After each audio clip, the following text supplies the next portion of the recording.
Copernicus ने साबित कर दिया कि पृथ्वी घूम रही है सूर्य के आसपास। इसको बोलते हैं कि हीलियोसेंट्रिक कंसेप्ट उसने दिया कि सूर्य केंद्र में है। इस बात पे क्या क्या नहीं, उसको इतनी पिटाई हुई इस बात पर कि तुम बाइबल की बात को झूठा साबित कर रहे हो। उससे मैं क्या करूं, मतलब साबित यही हो रहा है, मैं क्या कर सकता हूं। खूब उसकी भर्त्सना हुई, खूब मार पिटाई हुई, लेकिन बाद में साबित हुआ कि कोपरनिकस ही सही था। गैलीलियो ने कुछ ऐसी बातें कही, उसकी खूब ठीक से पिटाई हुई।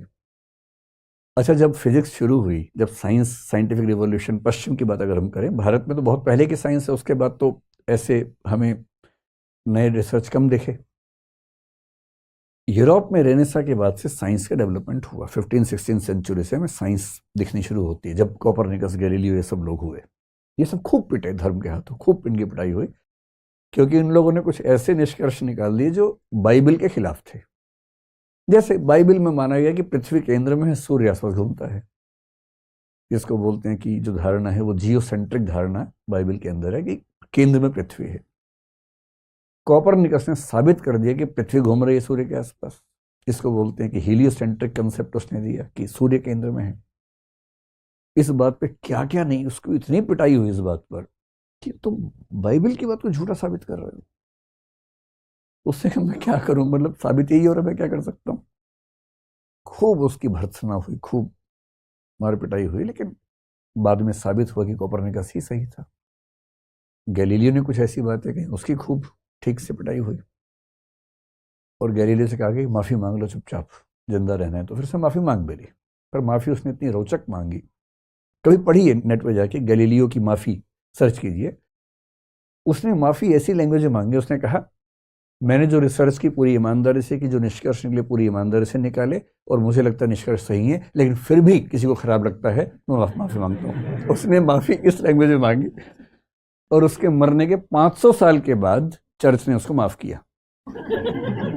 जबकि ये अपने अपने सवाल है कौन किसको माफ़ करेगा, लेकिन उसको माफ़ किया गया 500 साल के बाद। अभी 15-20-25 साल पहले की बात, उसको माफ़ किया गया है।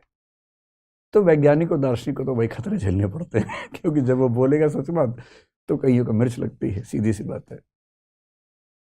जब ये साइंस का रिवॉल्यूशन हुआ, फिर 17वीं सेंचुरी में न्यूटन आ गया।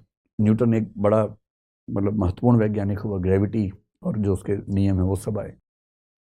हम मानते हैं कि न्यूटन से फिजिक्स एक तेज रास्ते पर आगे बढ़ी, लेकिन न्यूटन ने जो बातें कही उनमें से कुछ बातों को आइंस्टीन खारिज कर देते हैं। आइंस्टीन रिलेटिविटी की बात करें, जबकि उसके पहले साइंस में ये मानते हैं कि चीज़ें एकदम ऑब्जेक्टिव, एकदम फिक्स हैं। आइंस्टीन कह रहे हैं कि ना, चीज़ें रिलेटिव हैं। और पहली बार साइंस में सब्जेक्टिविटी आने की संभावना बनने लगती है।